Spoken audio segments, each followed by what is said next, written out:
Well, I had a wonderful surprise this morning. After my interview with David Bacher just over a week ago, I made some changes to my portfolio.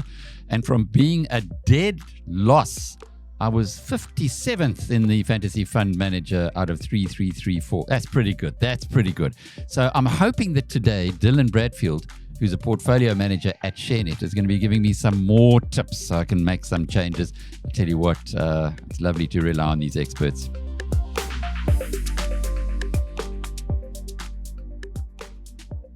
Dylan, good talking with you, and it's a great opportunity. You guys at Sharenet are pretty low profile, so we were delighted that you got invited, you accepted the invitation to be participating in the Fantasy Fund Manager, because you've been around since 1988, and I've had a long relationship with the guys, admired your success of building, first of all, I think it was the first online platform that private investors could use and get all the tools that institutions could use. And you've got so many huge fans. Many people that I talk to, private investors, say, I'm with Sharenet. Sorry, I know you guys are you say that easy equity is a good place to go for the small investor, or Standard Bank fund managers for the offshore, but Sharenet have certainly been doing a heck of a good job over many, many years. How long have you been with the company? Thank you, Alec. Yeah, I joined in October 2020, having served at least 18 years at numerous different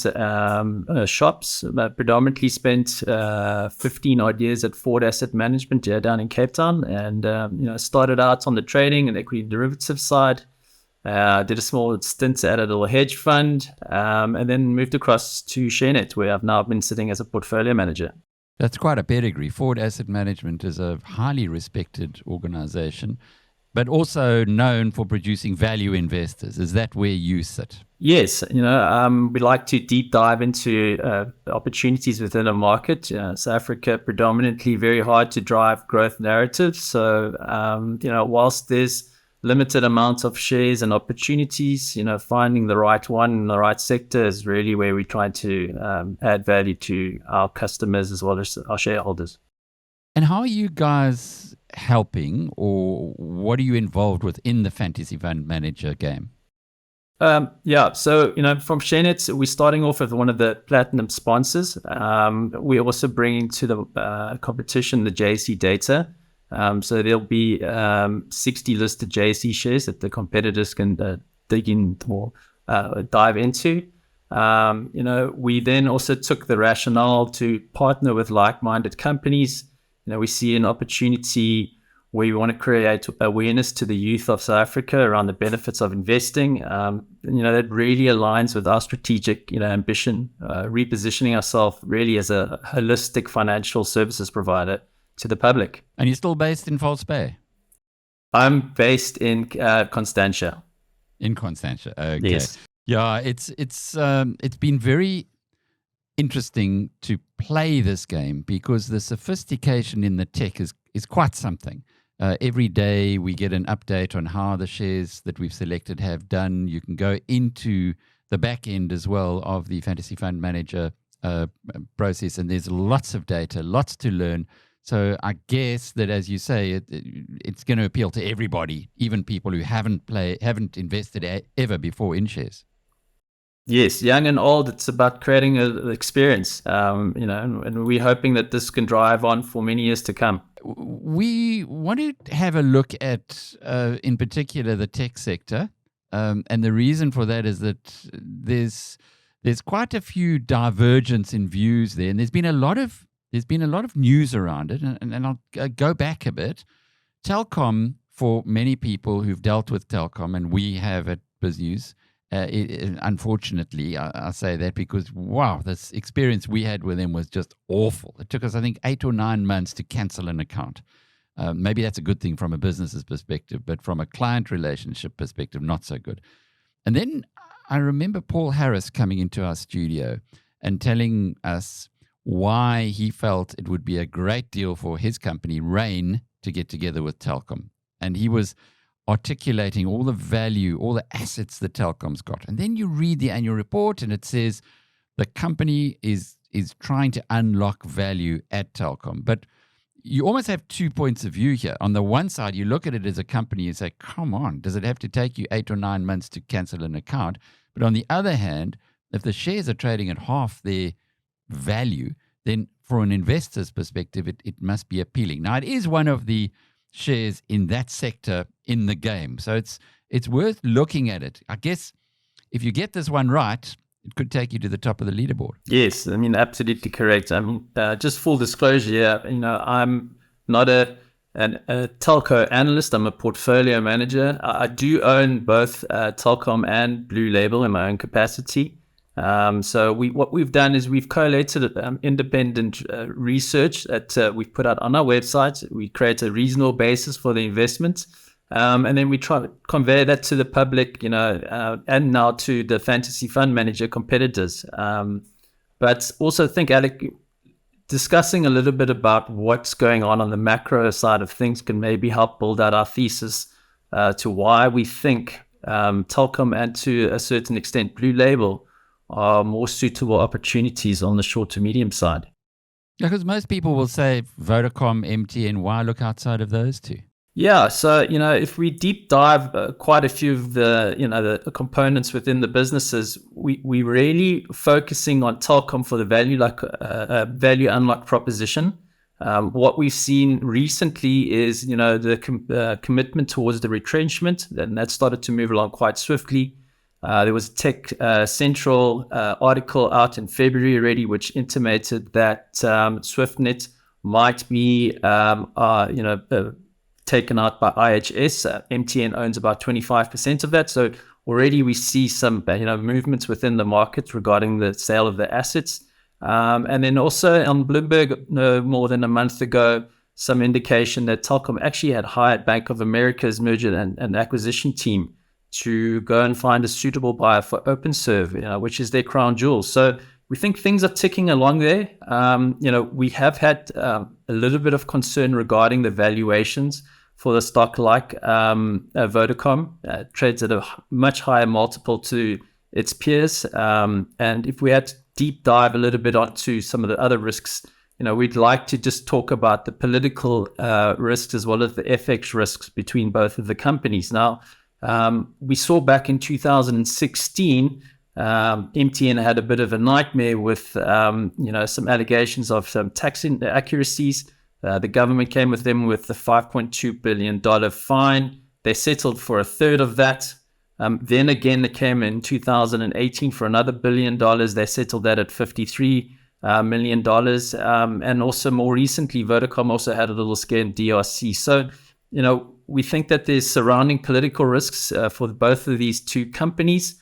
If you take a step back and also look at the FX risks, so again, more recently looking at MTN's numbers, they had to now take up scrip dividends in Nigeria as opposed to taking out cash dividends. So, the poor liquidity in some of these African nations is really starting to hurt these guys.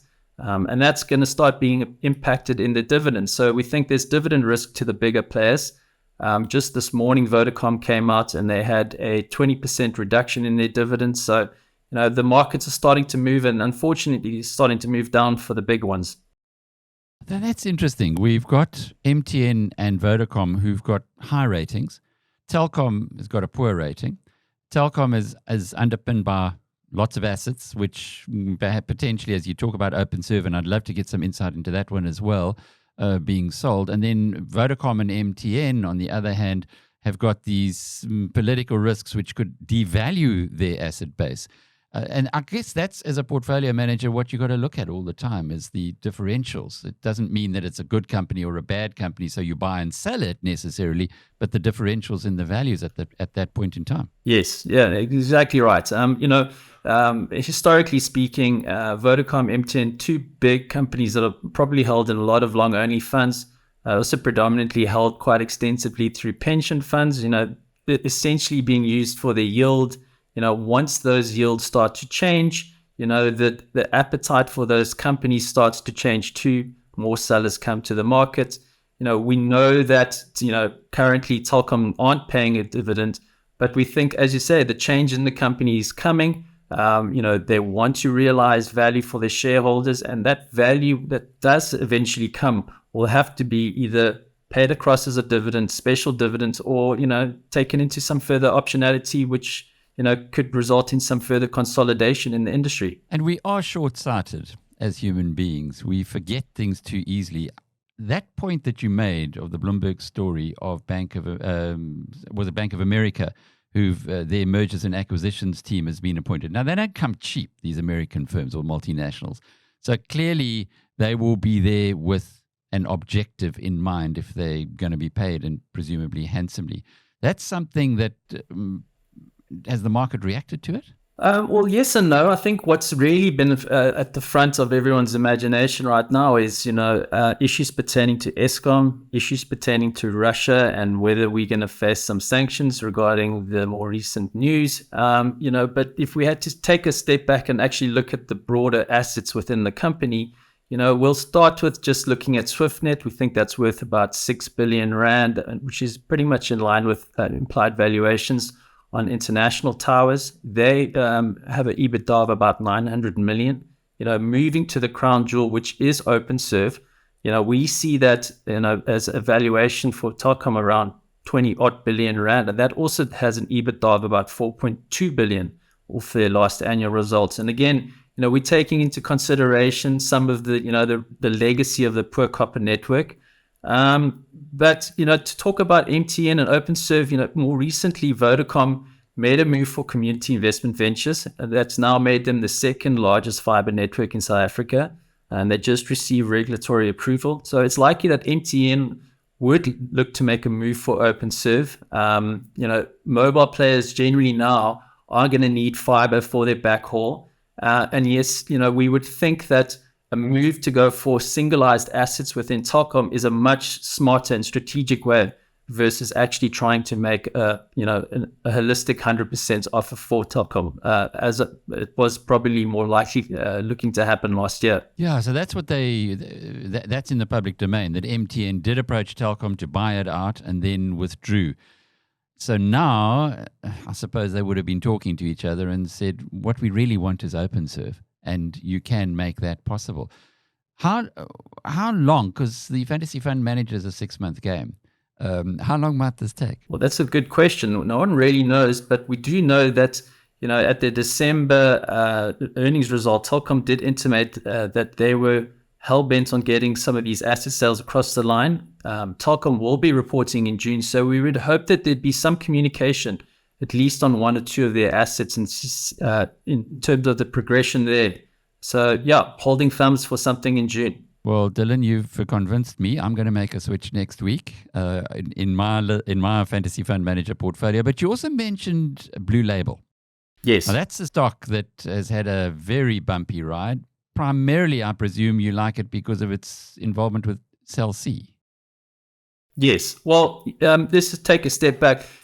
If we talk to the story to which we've just told on Telkom, Telkom, through all its assets and asset sale, could probably come down the line to making 40 billion rand, let's just say, in asset sales. Their current market cap sits at about 16 billion, and they've got about 16 billion in debt. So on day one, if they had to write down that debt, they'd still be sitting on about 25 billion rand of excess cash. Now, that could either come through to market, as we said before, in the form of a dividend, special dividends. But we think strategically what Telkom, well, now it would probably just be Telkom Mobile once all the assets are done. We think the smarter move here would actually be for a merger with Cell C, but the actual M&A would actually be through Blue Label Telkom. So for those that don't know, Blue Label effectively owns 49% of Cell C, and there's another 25% optionality that sits in a SPIV, and that they have an option through to purchase. So, Blue Label, we look at this company, we think it's a 4.5 billion rand market cap.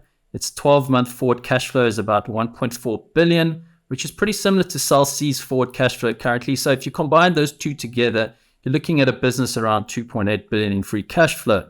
What multiple a company would put on that to take it out, would leave that to the imagination of the bankers. But, what we think would really make sense here is that a deal like this would be very cash flow accretive from day one. If we assume that Telkom pays 12 billion Rand for Blue Label, that would still leave them with an excess of 13 billion in cash. So then what you're left with is actually a credible number 3 mobile player. They would have market share of around 22% in South Africa. And that would be effectively a good thing for the SA consumers. There'd be more pricing within the new NUCO. It'll be cash flow positive, and it will be focused on primarily the new sector which they're targeting, which is mobile. So they can start paying dividends from day one. It'll also be one of the largest MVNO players in South Africa. Currently, Cell C, as it sits, has 75% of the MVNO market. And more recently, Nedbank actually made a very interesting point in one of their research pieces regarding Capitec Connect, intimating that for every 1 million clients that they could convert, this could net around 320 Rand EBITDA for Cell C. So I think, they have a significant opportunity here. Capitec in their recent earnings results did mention that they were targeting a conversion of about 10 million clients from their customer base of about 20 million onto this platform. So a significant runway. And we think the deal would make sense if, certain things had to follow suit. And once again, people have forgotten that relationship between Capitec and Cell C. It was announced. It hasn't really caught the imagination yet. But my goodness, if you can get 10 million clients, especially when you're dealing with them in the bank itself, I can see why you like Blue Label. Which of the two, though, should I be putting into my fantasy fund manager? Yes, absolutely. So we think the shorter term catalysts sit around Telkom, so we will be pushing Telkom. Okay, so thank you for that. That's going to give us a little bit more guidance, and I'm sure from what David Bacher of Corian told me just over a week ago, adding what you're saying, I know it's an unfair advantage, but anybody can watch this video, so it isn't really just me who's getting insight. From your own portfolios that you manage at Sharenet, have you got the stocks, both of the stocks in them? I do indeed. We've been accumulating on the down, and not the most perfect entry points, but we are committed to the thesis, so we'll be sitting and watching this one play out. And are you looking at them when you do investments, when you manage portfolios, the Sharenet portfolios for clients? Are you looking at this as a real long-term bet? Yeah, we actually are. As we said, once the Telkom story strips out the assets, it has to make some kind of strategy to grow and survive. And so the conduit into the Blue Label Cell C makes sense. As a standalone, we think that Blue Label has a good runway. The story has had its stop-starts in regards to the recapitalization. People have lost a little bit of interest there. And it's one of those stocks that falls under the radar in terms of its liquidity. And so the long onlys really, ignore it. It's more of a retail play currently. But at some points also the valuation gets too cheap. We think it's sitting around a 4 PE. And we do think that there is about a 25% probability that Blue Label is likely to pay a form of a dividend, if not in August, at least next year, February. So that's something to look forward to. Dylan Bradfield, Portfolio Manager at Sharenet, thanks for sharing your insights with us and for reminding us about the developments that are happening in the telecom sector, which have probably gone, as you say, most people or many people have lost interest of late. But when those stocks get into the super cheap territory, that's when the value investors pay attention, as Dylan has been doing. And I'm Alec Hogg from biznews.com.